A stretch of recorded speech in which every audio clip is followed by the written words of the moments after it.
Imaginez la scène. On est dans un simple champ, quelque part dans le nord de la France. Un champ qui est en fait un couloir, complètement coincé entre deux forêts très denses. Vraiment aucune échappatoire possible. Et le sol, imaginez un sol fraîchement labouré, mais en plus, il est complètement gorgé d'eau. Ça fait des jours et des jours qu'il pleut. C'est le genre de terre qui vous aspire les pieds, qui colle aux bottes à chaque pas. Bref, un véritable bourbier. Eh bien, c'est là, précisément là, le 25 octobre 1415, que ce champ va se transformer en tombeau. Le tombeau de toute la chevalerie française.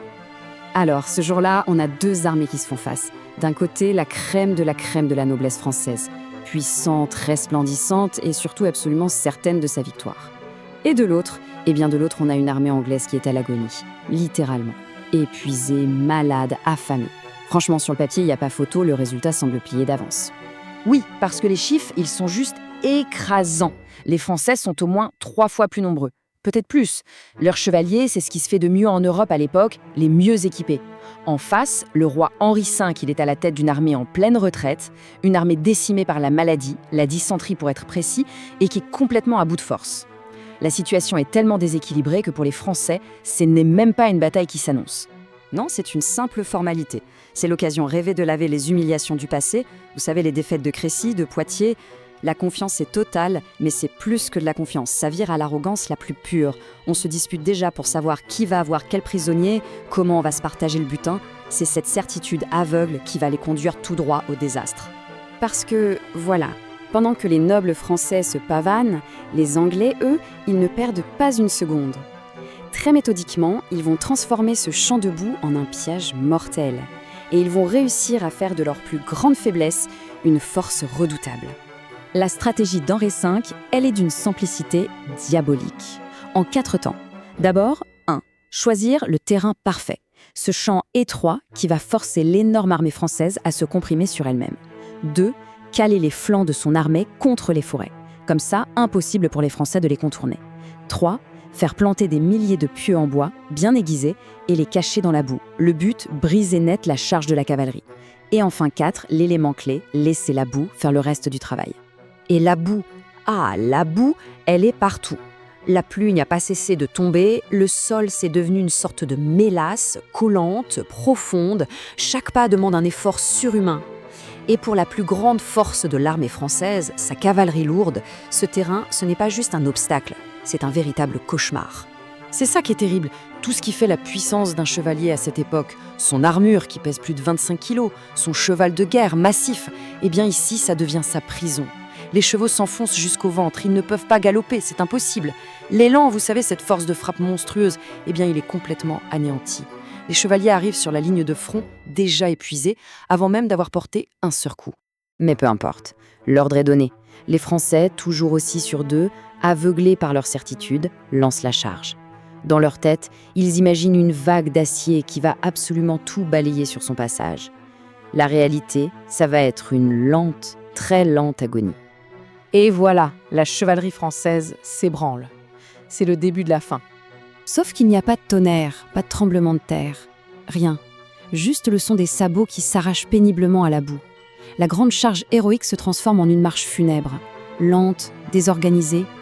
Toute cette puissance, elle s'est littéralement évaporée dans le sol. Et c'est pile à ce moment-là que le ciel s'assombrit. Les milliers d'archers anglais, bien à l'abri derrière leurs pieux, décochent leur toute première volée. Imaginez, une pluie de flèches qui s'abat sur cette masse d'hommes et de chevaux, compacte et presque immobile. Le rythme est infernal. Une deuxième volée. Les flèches percent les armures aux jointures. Elles blessent les chevaux qui, rendus fous de douleur, se cabrent, désarçonnent leurs cavaliers. Et encore une volée. Chaque vague de flèches sème un peu plus le chaos, ralentit encore plus une avancée qui était déjà incroyablement pénible. Mais le pire, ce n'est même pas la pluie de flèches, non. Le pire, c'est ce qui est en train de se passer au sol. C'est là que tout bascule. Les premières lignes françaises, à bout de force, arrivent enfin au contact. Sauf que derrière elles, les vagues suivantes, qui ne voient absolument rien de la situation, continuent de pousser vers l'avant. Elles viennent littéralement compresser leurs propres camarades contre le mur de lance des Anglais. C'est un piège mortel et il vient de se refermer. Et là, la bataille sombre dans l'horreur la plus totale. Des chevaliers tombent, et dans cette moue si profonde, avec le poids de leurs armures, Il leur est absolument impossible de se relever. Ils sont piégés, complètement impuissants. Et leurs propres compagnons, poussés par l'arrière, leur marchent dessus. Ils meurent écrasés, ou pire, étouffés, le visage enfoncé dans la boue. La bataille n'en est plus une, c'est une lente exécution. Le chaos est à son comble. Les archers anglais, eux, sont légers, agiles. Ils abandonnent leurs arcs, sortent leurs haches, leurs couteaux. Ils se glissent entre les chevaliers immobilisés et les achèvent un par un, sans rencontrer quasiment aucune résistance. Pour la France, le bilan est apocalyptique. On parle de près de 10 000 morts côté français, contre à peine quelques centaines du côté anglais. Mais attention, ce ne sont pas que des chiffres. On parle de ducs, de comtes, des plus hauts gradés de l'armée. C'est une génération entière de l'élite militaire et politique du Royaume de France qui disparaît en l'espace de 3 petites heures. Non, Azincourt, ce n'est pas juste une défaite militaire. C'est un véritable traumatisme national. C'est la fin brutale d'un mythe, celui du chevalier en armure supposé invincible. Ce symbole de la puissance absolue vient de s'effondrer, misérablement dans un champ de boue. Après un tel désastre, la France est à genoux, complètement. Son armée est décimée, elle est désorganisée, elle est privée de tous ses chefs. La victoire anglaise semble totale.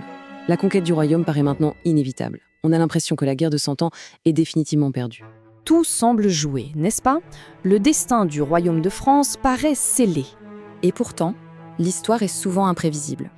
Car quelques années plus tard, surgissant de nulle part, une jeune paysanne qui n'a jamais tenu une épée de sa vie va apparaître. Et elle va à elle toute seule renverser complètement le cours de la guerre.